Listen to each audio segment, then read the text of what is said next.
Hi hello నమస్తే welcome to Telugu 360 నేను మీ అనిల్. బురిడి బాబాలు చాలామందిని గత కొద్ది రోజులుగా చూస్తూ ఉన్నాము. గతంలో ఒక విలేజ్ని సైతం మోసం చేసింది సౌందర్య అనే అమ్మాయి. అంతకుముందు ఏదైతే లడ్డు ముత్యన అని ఒక అతను చాలా ఫేమస్ అయ్యిండు. ఏదైతే తిరుగుతున్న ఫ్యాన్లను సైతం కూడా ఆపుకుంటా ఈ యొక్క ట్రోలింగ్ వర్షన్ కూడా చాలా వరకు నడిచింది. అదేవిధంగా ప్రస్తుతం కూడా ఒక వ్యక్తి చాలా ట్రోల్ అవుతూ ఉన్నారు. తను గత 7 సంవత్సరాల నుండి కూడా అందులోనే చేస్తూ ఉన్నారు. ఆ పనే చేస్తూ ఉన్నప్పటికి కూడా ఇప్పుడు తన వంతు వచ్చిందన్నట్టు కూడా కనబడతా ఉంది. ఎందుకంటే తను ఇప్పుడు చాలా వరకు ఫేమ్ అవుతా ఉన్నాడు. తన గురించి అసలు ఎవరు అని కూడా ఆ గూగుల్‌లో కూడా సెర్చ్ చేస్తున్న వాళ్ళు అత్యధికంగా అయ్యారు. అసలు ఎవరు ఆయనే? అతనే మల్లికార్జున ముత్యన. మల్లికార్జున ముత్యన అతను రాజకీయ నాయకులు గానీ, అదేవిధంగా తన దగ్గరికొచ్చిన భక్తులు ఎవరైతే ఉంటారో వాళ్ళ యొక్క వాస్తవం ప్రస్తుతం, భవిష్యత్తు గతంలో జరిగిన విషయాలన్నిటిపైన కూడా తను వీళ్ళెళ్ళక ముందుకే చెప్తా ఉన్న సందర్భం కనబడతా ఉందంట. తండోపతండాలుగా కర్ణాటక రాష్ట్రంలో యాదగిరి జిల్లాలోనే తన ఆశ్రమం అయితే ఉంది. మల్లికార్జున ముత్యన కర్ణాటకలో తెలియని వారు ఉండరు. ఎందుకంటే తన కోసం తండోపతండాలుగా 2 తెలుగు రాష్ట్రాల నుండి కూడా దాదాపుగా 63% ప్రజలు అతని దగ్గరికి అంటే అక్కడికి వచ్చే భక్తులలో 63% మంది తెలుగు రాష్ట్రాల నుండి వచ్చిన వాళ్ళే కనబడతా ఉన్నారు. అసలు ఎవరు ఈ మల్లికార్జున ముత్యన? తనకి నిజంగా దైవశక్తులు ఉన్నాయా? నిజంగా భవిష్యత్తు చెప్తాడా?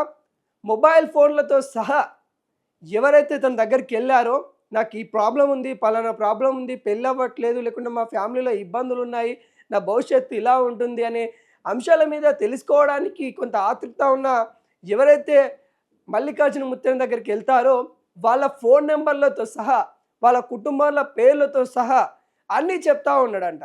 అరే ఇదంతా చెప్పడం వాస్తవమనా? నిజంగానే ఈ దైవశక్తి తనకుందా అనేది చాలామంది ప్రశ్నార్థకంగా మారింది. అది నేను కూడా చాలా వీడియోలు చూశాను. మరి నిజంగానే ఎవరైతే మల్లికార్జున ముత్యన అలియాస్ అప్పాజీ గారికి ఈ శక్తులు ఉన్నాయనే దాని మీద కూడా కొంత స్టడీ చేసినప్పుడు నాకు తెలిసింది ఏమందంటే నిజంగానే మల్లికార్జున ముత్యన ఎవరైతే ఉన్నారో అలియాస్ అప్పాజీ గారు తన దగ్గరికి వచ్చిన భక్తుల్ని దాదాపుగా ఒక 12 నుండి 13 రోజులు, ఒక 15 రోజుల దాకా, దాదాపుగా 15 రోజుల దాకా తన దర్శన భాగ్యం లేకుండా అక్కడనే ఉంటారంట. అక్కడ ఉన్న భక్తుల నుండి వాళ్ళకి భోజన సదుపాయాలు కానీ, వాళ్ళ అవసరాలకు సంబంధించిన సదుపాయాలు కానీ అక్కడ ఉన్న వాళ్ళే చూసుకునే వాళ్ళంట. మరి ఈ 15 రోజులు ఏం చేసేవాళ్ళంటే ప్రజలు ఎందుకు వచ్చిర్రు, వాళ్ళలోనే ఈ ప్రజల్లోనే ఎవరైతే అప్పాజీ గారు ఉన్నారో వాళ్ళ యొక్క మనుషులు వీళ్ళతోని కలిసిపోయి అసలు ఏంటి ప్రాబ్లం ఏంటి అనే విషయాల మీద వాళ్ళకు ఒక క్లారిటీ వచ్చిన తర్వాత ఆ మనిషిని అప్పాజీ గారి దగ్గర తీసుకొని పోతారంట. అంటే ఇక్కడ క్లియర్ కట్గా దైవశక్తి ఉందా లేదా అనేది కూడా మనం ఆలోచిస్తే దైవశక్తి, దైవం కూడా మనం ఉందని భావిస్తూ ఉన్నాం. సనాతన ధర్మం, భారతదేశము, పుట్టుకలు ఇవన్నీ చూసినప్పుడు కూడా దేవుళ్ళు ఉన్నారనే భావిస్తూ ఉన్నాము.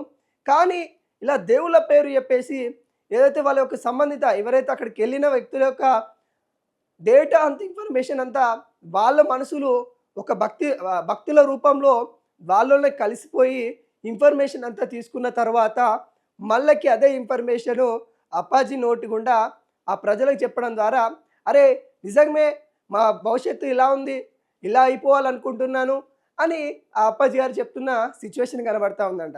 అంటే దైవంకి ఈ మనిషికి అసలు వేరియేషన్ చాలా ఉంది.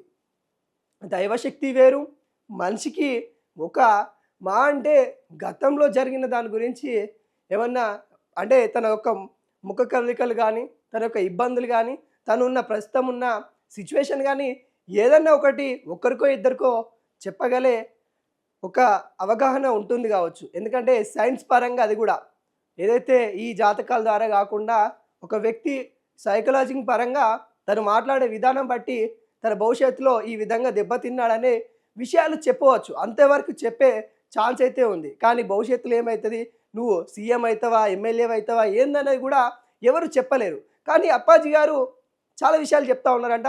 ప్రధానంగా మన హైదరాబాద్ పటాన్ చెరువుకు సంబంధించిన రాజకీయ నాయకులకు కానీ, లేకుంటే అక్కడున్న స్థానికులు ఎవరైతే ఉన్నారో వాళ్ళకు కూడా తను కొద్దిగా క్లోజ్గా ఉండడం అనేది కనిపిస్తూ ఉంది. అక్కడ కూడా అక్కడికి వెళ్ళిన కొంతమందికి కూడా హైదరాబాద్ పటాన్ చెరువు నుండి చాలామంది భక్తులైతే అప్పాజీ గారే కనుక కనిపిస్తున్న సందర్భం కనబడతా ఉంది.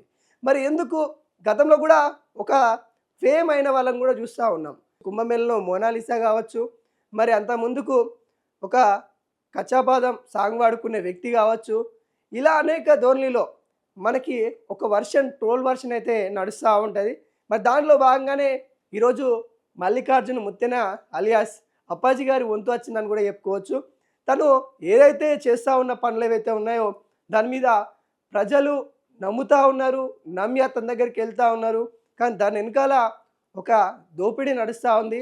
ఈ బురిడి బాబాలు సంబంధిత ఎవరైతే ఉన్నారో, అంటే తను బురిడి బాబా అని నేను చెప్పట్లేదు, కాకుంటే ఇన్ఫర్మేషన్ అనేది నీ నుండి తీసుకొని వాళ్ళ యొక్క అనుచరుల ద్వారా ఎవరైతే అప్పాజీ ద్వారా అనుచరులు ఎవరైతే ఉంటారో వాళ్ళు భక్తులలో కలిసిపోయి అక్కడ ఎవరు భక్తులో ఎవరు ఈ మల్లికార్జున ముత్యన్న స్వామి సంబంధిత సిబ్బంది అనేది కూడా తెలియకుండా అయిపోవడం వల్ల వీళ్ళ బాధలు వాళ్ళకి షేర్ చేయడం వల్ల ఇవే బాధలు తీసుకునే అప్పాజీ గారు చెప్తున్న సందర్భం అయితే అక్కడ క్లియర్ కట్గా కనబడతా ఉంది.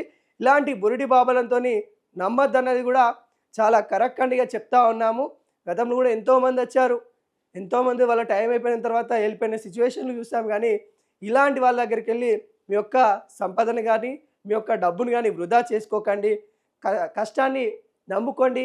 మీ యొక్క అదృష్టాన్ని కానీ మీ భవిష్యత్తు కానీ ఆ కష్టం మీద ఆధారపడి ఉంటుంది తప్ప ఇలాంటి బురిడి బాబాల మీద ఎటువంటి అంటే నిజంగా ఎటువంటిది కూడా జరగదు. మన కష్టమే మనకు పని అన్నట్టు కూడా జరుగుతూ ఉంది. ఇది ప్రతి ఒక్కరు కూడా గ్రహించాలని కోరుకుంటా ఉన్నాం.